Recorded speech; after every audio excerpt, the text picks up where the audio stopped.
You're watching this video, so the chances are great that you enjoy what we create here at the Audrain. And if you do, why not take the next step and subscribe to this channel? You might also consider a membership in the Audrain Automobile Museum. We mount 4 new exhibitions each year featuring cars from the Audrain collections and loans from some of the leading collectors and institutions around the world. Click here to find out more.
Well, Jay, here we are, driving through Newport, Rhode Island. That's right, Ollie.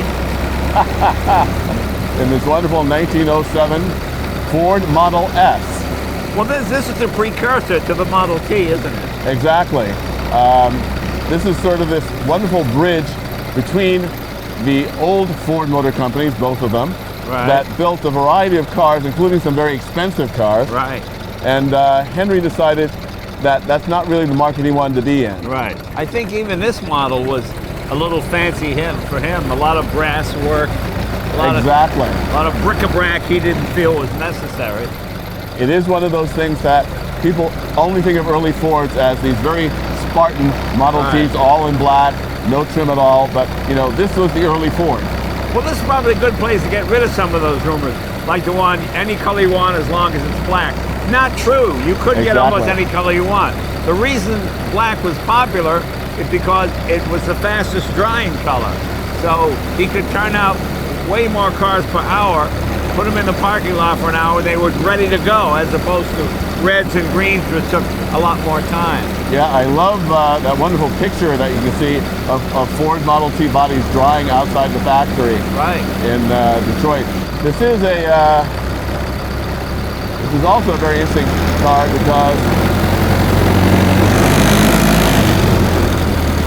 this car moves along. Yeah, I can go along. This will do 30 miles per hour yeah, easily. I don't want to hit anything in this thing. Have to make sure that the camera car can keep up with us. So 1907, so he is working on the T. Yes. Because the Model T came out in 08. 08, exactly. Although really 09 was kind of the big production year. But I see a lot of attributes on this that made it on the planetary transmission, which was developed by Harold Wills, who was Ford's partner.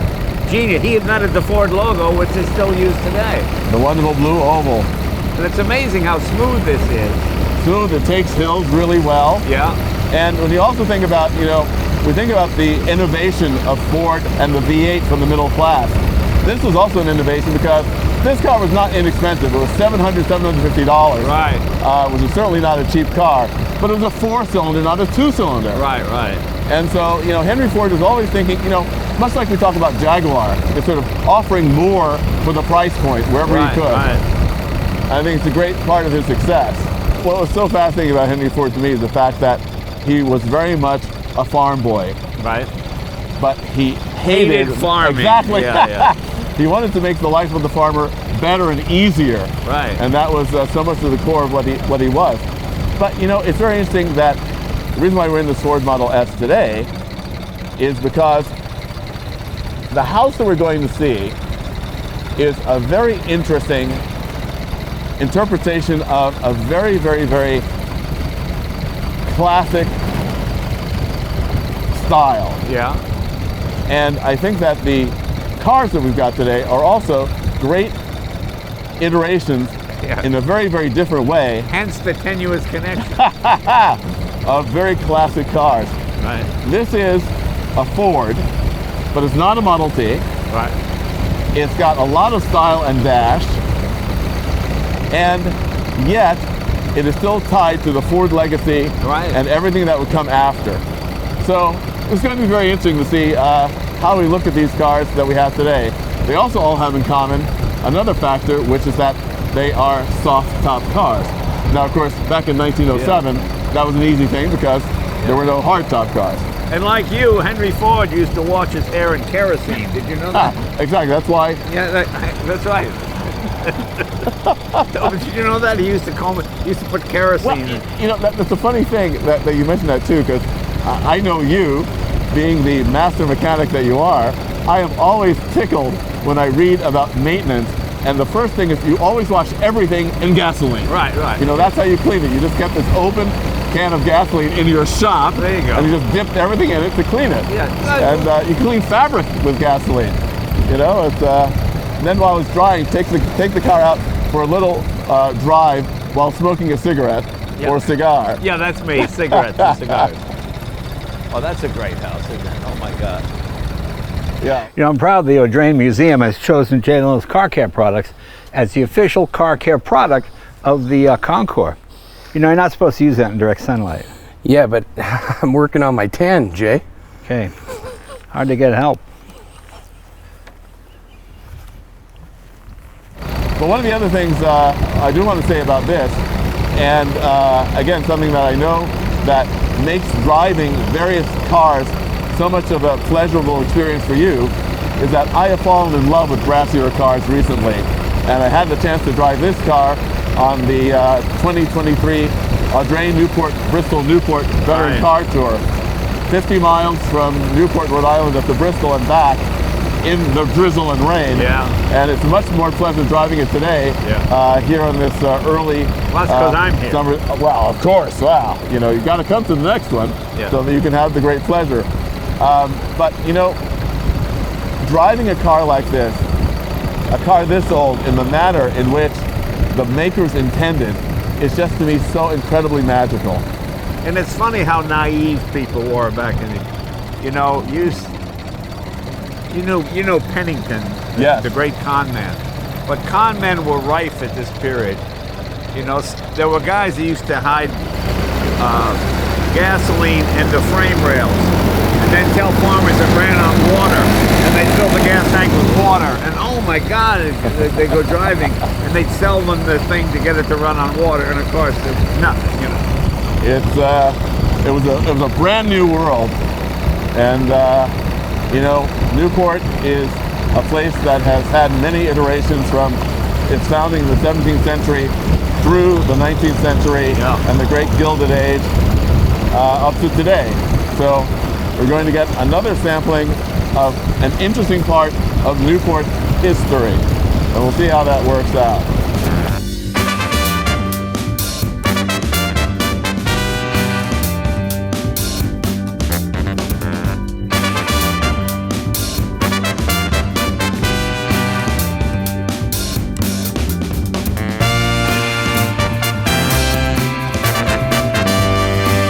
So Jay, this is our home for today, One Ocean Lawn. Now, we arrived in a 1907 Ford, so you thought that, well, we're going to obviously an early 20th century estate. This home was completed in 2016, but is in a very traditional New England style. Designed by architect Robert Ahearn in the traditional gambrel style, which is noted for the roof style. If you see the curvature of the roof, it's a gambrel style. It's originated in the Dutch Indies, and it's a very practical style because you can get lots of height in a roof without having a very big or steep roof. Also, it was a style that was very comfortable and familiar with boat builders, and also, again, very appropriate here on the ocean. Let's take a look. It's a wonderful place. Ah, thank you. Very nice. This, Jay, is one of the things that makes this home so incredibly special. It is the spirit of that gambrel roofed home brought inside, the staircase modeled after that in a Quaker meeting house, the raised paneled walls. This is all very traditional New England, very shipbuilding related construction. Kirby Perkins was the contractor on this house, and they did a spectacular job working with the architect and the owners to realize this very, very, very intricate and special realization of the style. And it has a nautical theme, doesn't it, to it, pretty much, the paintings and the way some of this looks like a ship, doesn't it? Yeah, we'll see that in the room we're going to look at in a minute. And also, you notice that very traditional thing with the front door aligned with the back door with a view out to the ocean. Right. So you're always very present of the water around. Well, it's funny because a lot of these houses, the really old ones, the front door was the back door. And the ocean, they didn't arrive, there were no roads, they arrived by boat. By boat, exactly. So you would come, so that would be the front door. So you kind of have that going here a little bit too. It is. Very Let's take a look at some of the other rooms here. All right. And this is one of my favorite rooms in the house as well because it really expresses that nautical theme. This beam ceiling is what you might have found in the captain's quarters of a great ship. Well, you know, it's funny you say that because I like it. This is one of the few times I like a low ceiling because it really makes it intimate. It is like a ship. You know, normally, oh my God, you have a big room, you know, but this, I like this very much. And the lighting fixtures are also very reminiscent of those that were found on a sailing ship. And the wall sconces, everything here is also very beautifully scaled. We talk about that a lot. And the scale of this house fits the scale of a period house. You don't have grand ballrooms and all of that. Right, They're right. rooms that accommodate a good number of people for conversations and for really everyday living. Right, right. I mean, a house you'd actually live in as opposed to entertain in, you know. But you could entertain here. And I love that all the paintings have a nautical theme to them as well. And this house also features wonderful entertaining spaces such as this bar that we're adjacent to now. And of course, all the rooms open out in the back to that great lawn. This is, remember, one ocean lawn lane. And it takes the spirit of the original ocean lawn mansion, that there are very wide rolling lawns going down to the water, great outdoor spaces, the terraces, the pool. It's really a wonderful place that you can really live in. Yeah, very nice. The color of these walls also kind of relates to the color of that 31 Chrysler Imperial outside. Yes, it does. And, of course, it's not the only relation that it has, which you'll quickly discover. Well, it's also got a windshield, which means I can take this jacket off. Always thinking of comfort. That Exactly. Jay Leno. Always, Unbelievable. comfort is my life.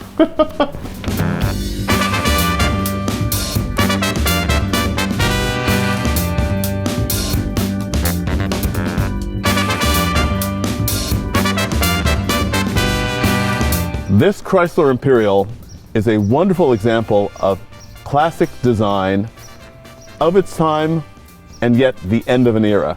Let's take a look. A bit ahead of its time too. Look how low it is. It's Normally, amazing. my head would be here. The roof would be here on most cars of this era. Great design. Yeah. Let's look.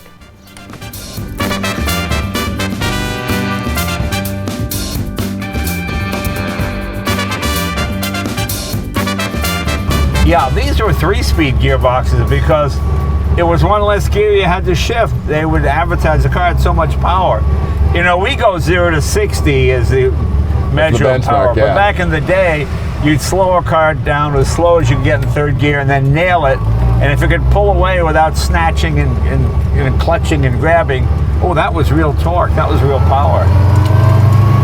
Well, you know, one of the things in this car is the 1931 Chrysler Imperial CG dual cowl Phaeton, the body by LeBaron Coach Builders. Right. It's certainly one of the most beautiful cars of the early 1930s. It is, and well, this was Walter Chrysler's opus. He was an engineer who worked for a number of companies, and then I think in 1924 or 26 he formed Chrysler Motor Company. Yes, after he left GM quite acrimoniously, but with a great settlement. Right, and he was a genius. He was, you know, it's so funny, in our era you had the Bill Gateses and, you know, and the Dell and all these computer guys, but back in the turn of the century it was all automotive guys. The giants were automotive guys. Yeah, it was and, Ford, it was Chrysler, it was Frederick Lanchester, it was W.O. Bentley, I mean the Duesenberg brothers certainly, you know, so you had all these sort of characters that were just of their time. They were engineers just by nature, you know. I mean, there were so many engineers in this period with no formal education who go like this and go, Oh, it's off 1/10,000th. And it'll be off 1/10,000th. You know, it's just funny how that is. People just seem to be born in the right era. And the interesting thing is, as innovative as Chrysler was with the steel body and all that kind of stuff, the engine, nothing special at all. Well, Duesenberg had the twin cam 4-valve straight 8. Packard had the V12. Cadillac had the V16. This was just a flathead 8-cylinder. Nothing to write home about. Certainly good, dependable enough power to move the car along to get the job done. But when you open the hood, there wasn't that wow factor of, oh my God, look at that, you know? Like when the Packard Twin 6 came out, you know, oh my God, a 12, oh my God, it's unbelievable, you know? Yeah, it is something that the turning circle is not terrific either. No. It's more like a turning square. You know, Chrysler, frankly, struggled in the upper end market, not only at this time, through its entire existence. The Imperial was never quite thought of in the same league as the Cadillac or Packard or even Lincolns. And it's another interesting thing about Lincoln. The Lincolns in this period as well, the early 1930s, Edsel Ford had done a wonderful job supervising their design, and they're really attractive cars, very European looking. And they don't get the respect in the collector car community that, just like this Imperial, they're sort of thought well, you know, of it's as the interesting second you say tier. that. They didn't get the respect because Henry Ford didn't respect it. Right. Henry Leland was a partner of Ford, and he wanted to build an expensive car. Ford wanted to build a cheap car. So Leland went off and started Cadillac, right, and which of course was very successful. Then Leland started building airplane engines. Then he built the Lincoln car. But he was not a designer, he was an engineer. So his cars were kind of frumpy. Exactly. They didn't sell. By this time, Henry Leland was an old man, and Henry Ford managed to buy the company for something like 10 cents on the dollar, I don't know, whatever it was. And he just bought it because he wanted to take away from Leland for screwing him over back in 1903. Not that Henry Ford was in any way vindictive. Right. But then anyway, he gave it to his son, like, here, you run it. Yeah, play with this. Yeah, exactly. So consequently, it never quite got the respect it deserved. And you know, that thing with the Imperial continued well up into the 60s, 70s, and 80s. I mean, when they had demolition derbies in the 60s, they used to outlaw Imperials because the frames were too strong and they had an unfair advantage. The Imperial was not just a bigger Chrysler. It had different brake drums, all different pieces made bigger, faster, fatter, sturdier, whatever you want to call it. So they were impressive automobiles because they had to be better than Cadillac and Lincoln just to compete. And you're a big fan of Imperials. You have a number of them in your collection. I do. I just, they seem to come to me, but I do like them.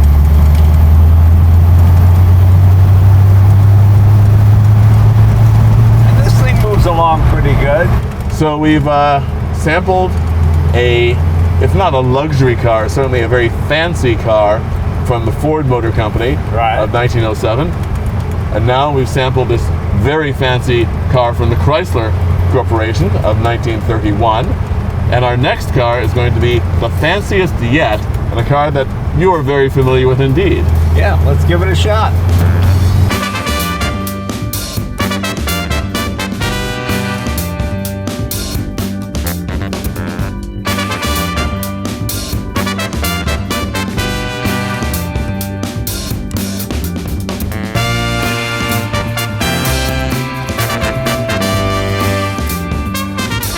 Now, one has to be the most recognized grille in automobile history, the Rolls-Royce. Exactly. Now let's see how this corniche fits into our story.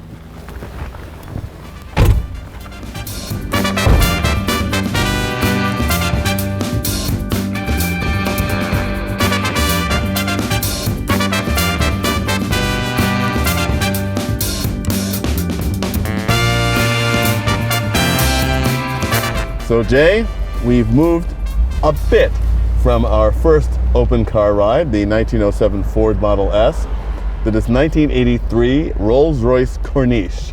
Yeah, this is not bad. I like the earlier Corniches from the late 70s. The Mulliner Park Ward coupe and drop head coupe, yeah. This is a tough time for Rolls-Royce. during the late 70s, early 80s, they had a tough time meeting emissions, and they were riding that best car in the world thing just a little too hard. I mean, by this time in the 80s, other manufacturers had heated seats, and that's just a big heater in front of the seat. You know, just a lot of little features. The fact that the top does not even go down into the body seems almost a little embarrassing by this point. Is there an armrest here as well? Yes, there is. Oh, there you go. There's Davis. Oh, let's put that down. There you are. But it does float along. I mean, it's interesting, and seeing that flying lady on the hood is impressive. And you know, it's still, to the general public, I remember a buddy of mine had like a 58 Rolls he bought for like 15 grand. You know, it was kind of beat Silver up. Cloud one or two. He brought it to the garage. Could we help him tune up? So I'm driving around the neighborhood, you know, and I come to a light, and the guy just gives me the finger. Because, you know, I mean, I've driven Duesenbergs, McLaren F1, Kunta. Oh, hey, how you doing? How are you? You have something?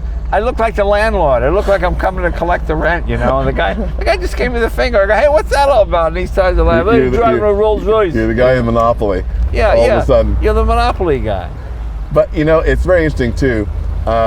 We've spoken about this before, I think, that you mentioned this era of cars in Rolls-Royce, when we sort of had this flattening of the car market, right, which we really see today, where the most capable, inexpensive car basically does everything that a very expensive car does. Right. And so, you know, you have to look for the reasons that make the expensive car stand out. Well, the interesting thing is, it's raining now, just starting to rain. And if it gets any harder, we'll put the top up, and you will see this is as quiet as a sedan. You'd think it was a fixed roof automobile with the top up. There's no wind noise, there's no nothing. I mean, that's the pretty impressive part. And even here, driving along on the road, you can tell that this car is very carefully built. So now that we're cruising with the top up, to your point, Jay, about this being literally, you know, British convertibles, as opposed to roadsters, are always referred to as drop head coupes or coupes. Right. And this is really the coupe part of a drop head coupe. You feel like you're in a hardtop coupe. Other than the noisy windshield wipers and the dried out rubber, it's actually a very enjoyable place to be. Yeah, you know, it's a wonderful driving car.